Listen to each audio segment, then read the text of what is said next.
11 animais, nenhuma máquina, nenhum projeto, nenhuma ordem humana. Ainda assim, usando apenas dentes, galhos e lama, eles fariam algo que muros de concreto e milhões em obras jamais conseguiram resolver por completo.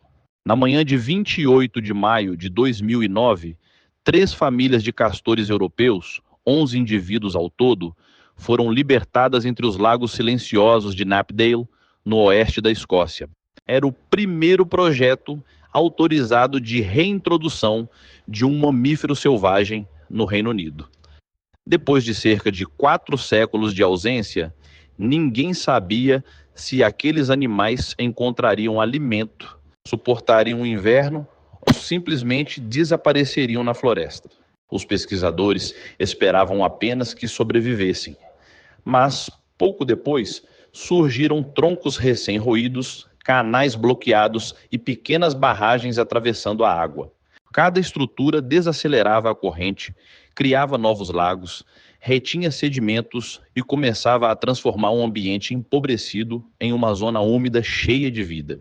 Então aconteceu o que ninguém tinha planejado. Os castores se reproduziram, avançaram para novas áreas e obrigaram a Escócia a repensar sua relação com a natureza selvagem. Esta não é apenas a história de 11 roedores, é a história de como um punhado de animais começou a redesenhar a paisagem de um país. E tudo começou quando a primeira caixa foi aberta. Imagine a costa oeste da Escócia, colinas cobertas por névoa, florestas antigas de carvalho e lagos tão escuros que parecem esconder séculos de silêncio. Foi nesse cenário remoto, em Knapdale, que uma pequena equipe entrou na mata, carregando caixas fechadas sob uma chuva fina. Lá dentro estavam 3 famílias de castores europeus trazidos da Noruega. Naquele momento, eles não estavam apenas sendo soltos, estavam voltando para uma terra que os havia apagado da própria memória. Durante cerca de 400 anos, nenhum castor viveu livremente na Escócia. Eles haviam sido perseguidos por sua pele, pela carne e pelo castório, uma secreção que durante séculos foi usada em perfumes e antigos tratamentos medicinais. Por volta do século XVI, o animal já havia desaparecido da maior parte da Grã-Bretanha. Para os escoceses de 2009, encontrar um castor selvagem era tão impossível quanto encontrar uma criatura perdida da história. Mas trazê-los de volta exigiu muito mais do que abrir algumas caixas. Os primeiros estudos começaram em 1995. Vieram avaliações ambientais, consultas públicas e anos de discussão. Proprietários temiam campos alagados. Grupos de patrimônio preocupavam-se com sítios arqueológicos. Outros simplesmente não acreditavam que uma espécie ausente havia séculos pudesse voltar a um território moderno, cultivado e intensamente administrado sem criar novos problemas. Uma proposta inicial fracassou e a autorização só chegou depois de quase 15 anos de debate. Mesmo aprovada, a experiência estava cercada de condições. Os animais passaram por exames sanitários, áreas de segurança foram definidas, câmeras automáticas, amostras genéticas e equipes independentes registrariam cada movimento. Nunca um grupo tão pequeno de roedores havia sido observado com tanta atenção. E havia uma razão para tanta cautela. 11 indivíduos formavam uma população inicial perigosamente pequena. Um inverno severo, falta de alimento, doença ou simples dispersão poderia encerrar o projeto antes que ele começasse. Quando o último castor desapareceu na água escura, ninguém comemorou. A floresta ficou em silêncio. Então, durante a noite, surgiram os primeiros sinais de que aqueles animais não tinham vindo apenas para sobreviver.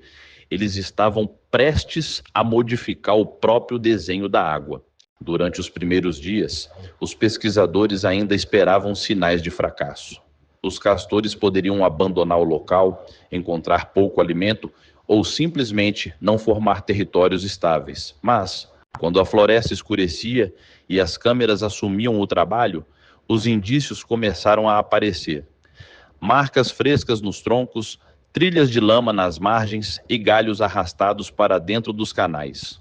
Ninguém entregou ferramentas àqueles animais. Nenhum engenheiro escolheu o ponto da construção. Os castores observavam a profundidade, a velocidade e o nível da água e reagiam quando precisavam criar um ambiente mais seguro ao redor de suas entradas e áreas de descanso. Em canais pequenos e rasos, o comportamento de represar surgia quase como um programa antigo, refinado por milhões de anos de evolução. Não era magia nem improviso. Era uma resposta especializada às condições exatas encontradas em cada trecho. Primeiro vinha o som, o golpe seco da cauda contra a superfície. Depois, o ruído contínuo dos incisivos raspando salgueiros, amieiros e outras árvores próximas da margem. Esses dentes crescem durante toda a vida, e roer não serve apenas para obter alimento. Também produz o material usado nas construções. Um tronco jovem era derrubado, dividido em partes menores e arrastado pela água até o local escolhido. O método parecia simples, mas era extremamente eficiente. Cortar, arrastar, encaixar, selar, repetir. Os galhos maiores formavam uma estrutura entrelaçada contra a corrente. Nos espaços vazios, os castores comprimiam lama, pedras, folhas e plantas aquáticas. A água ainda atravessava a barragem, porém muito mais devagar. E, todas as noites, novas peças eram acrescentadas onde surgiam vazamentos ou mudanças no nível. Aquilo não era uma pilha aleatória de madeira. A forma da barragem mudava conforme a largura do canal e a força da corrente. Em alguns pontos, pequenas estruturas bastavam. Em outros, sucessivas barreiras trabalhavam juntas. O objetivo não era criar uma parede completamente impermeável, mas elevar e estabilizar a água suficiente para dar proteção, acesso ao alimento e rotas seguras de deslocamento. Ao fim da primeira temporada, a transformação já podia ser vista. Filetes estreitos se alargaram, pequenas poças se tornaram lagoas. A água avançou lateralmente sobre áreas baixas, alcançou raízes antissecas e começou a criar uma zona úmida onde nada parecido existia meses antes. Os cientistas haviam libertado 11 animais, mas o que surgiu diante deles foi uma máquina biológica capaz de redesenhar o terreno sem concreto, combustível ou ordens humanas. Agora, a história deixa de ser apenas fascinante e se torna urgente. Enquanto a experiência escocesa acompanhava cada movimento dos castores, pesquisadores no sul da Inglaterra faziam uma pergunta muito mais prática.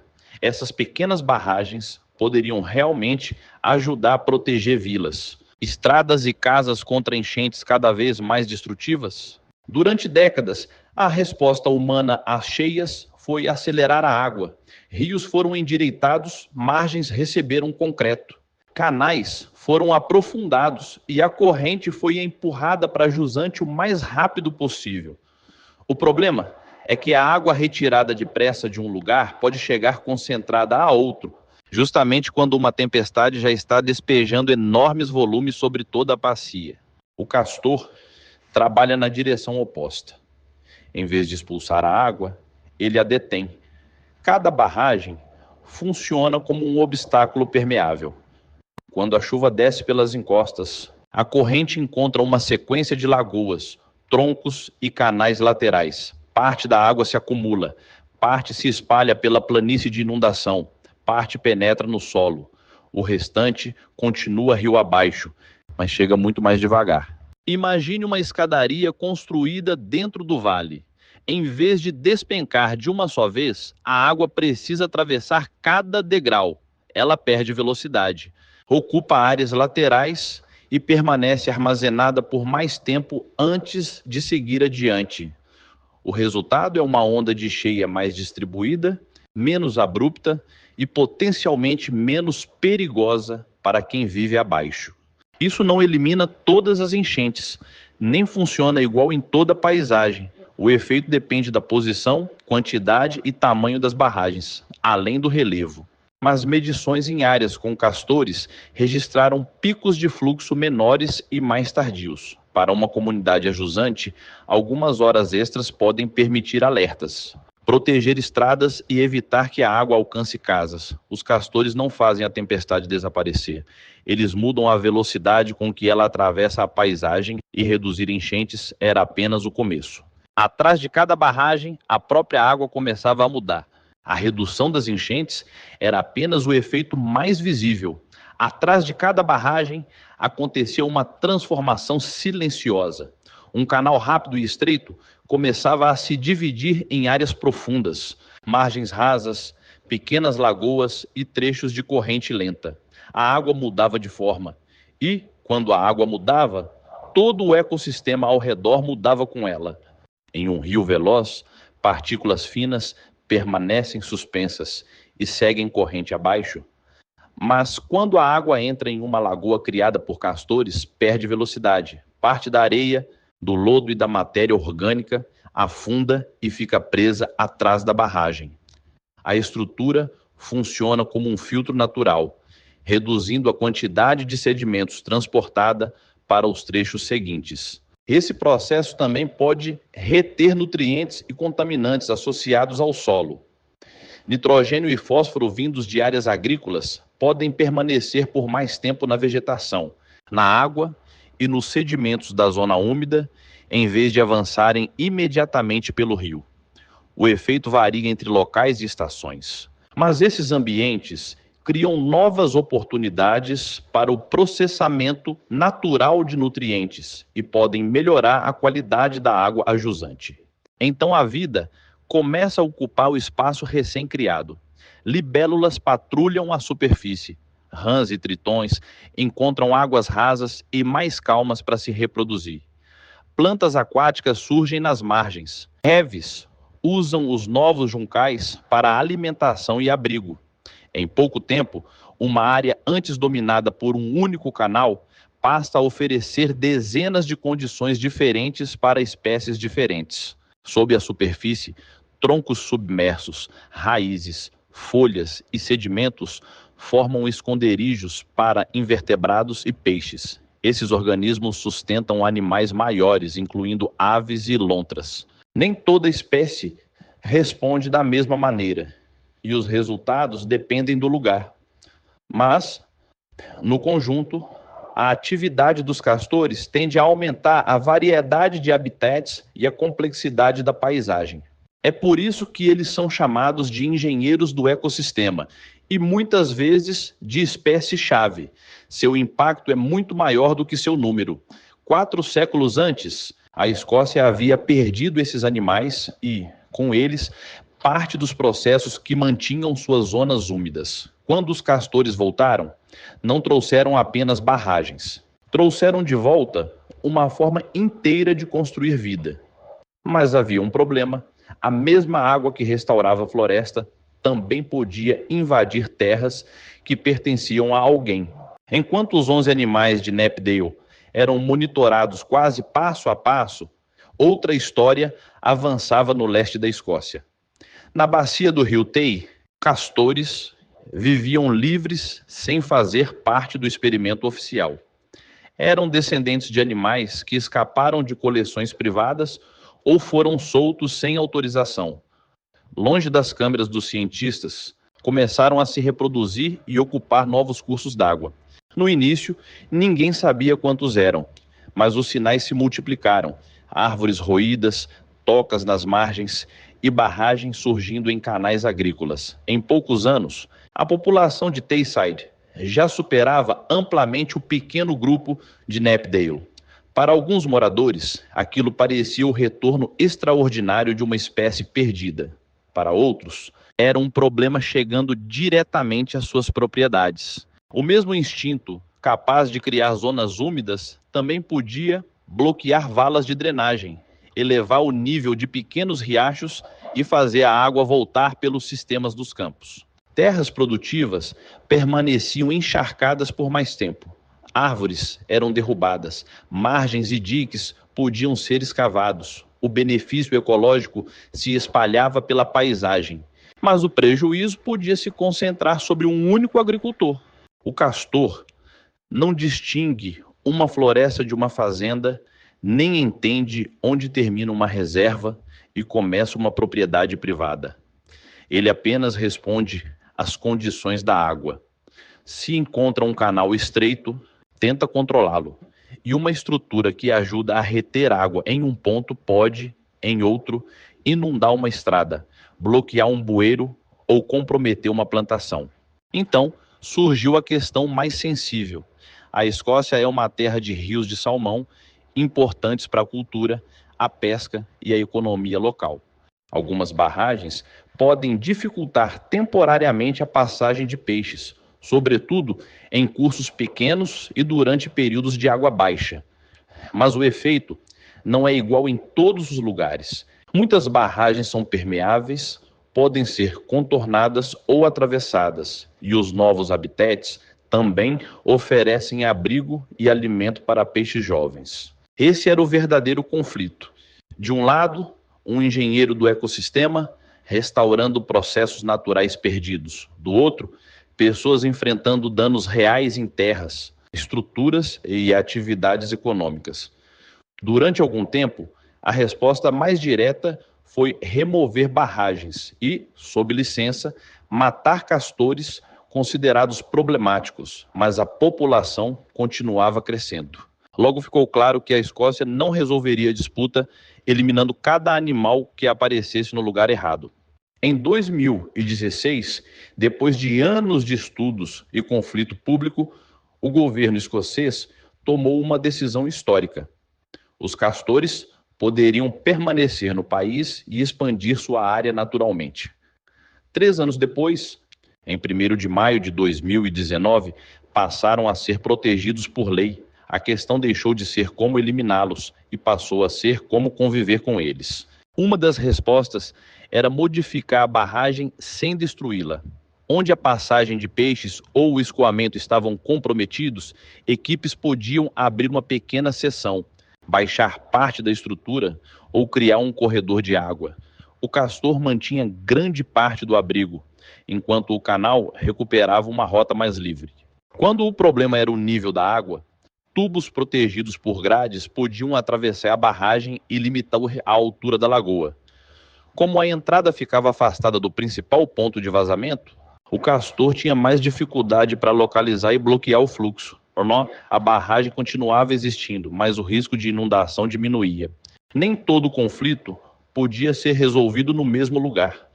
Em áreas agrícolas sensíveis, famílias inteiras passaram a ser capturadas, examinadas e transferidas para bacias onde sua presença era desejada. Em 2021, a Escócia mudou sua política para apoiar ativamente essas translocações. Um problema em uma fazenda podia se transformar em um projeto de restauração em outro vale. Esses movimentos também passaram a considerar a genética. Populações pequenas e isoladas podem perder diversidade ao longo das gerações. Por isso, os animais são monitorados e os locais de soltura são escolhidos para evitar grupos excessivamente isolados e reforçar populações frágeis. O controle letal não desapareceu. Em situações graves, ainda pode ser autorizado, mas deixou de ser a primeira resposta. A nova estratégia passou a seguir outra ordem: prevenir, adaptar, controlar a água, transferir os animais e somente então considerar a remoção definitiva. A Escócia não estava mais tentando apagar os castores, estava aprendendo a dividir a paisagem com eles. O controle letal não desapareceu, mas deixou de ser apresentado como a única resposta. A estratégia passou a combinar prevenção, adaptação, translocação e monitoramento. A pergunta já não era se os castores deveriam existir na Escócia. Era quanto espaço o país estaria disposto a compartilhar com uma espécie capaz de alterar rios, florestas e propriedades humanas. Voltemos àquela manhã de 2009. 11 castores desapareceram nas águas escuras de Knapdale, enquanto os pesquisadores esperavam apenas que sobrevivessem. Mais de 15 anos depois, a população escocesa provavelmente já ultrapassava 2.000 indivíduos espalhados por novas bacias e áreas de soltura. O pequeno experimento havia se transformado em uma restauração de escala nacional. Eles reduziram a velocidade da água, criaram zonas úmidas, retiveram sedimentos e abriram espaço para inúmeras formas de vida. Mas também inundaram campos, bloquearam drenagens e obrigaram comunidades a desenvolver novas formas de manejo. Essa é a parte mais importante. O retorno da natureza raramente acontece de maneira limpa, previsível ou completamente confortável para todos. Talvez esta nunca tenha sido apenas uma história sobre roedores, é uma história sobre controle.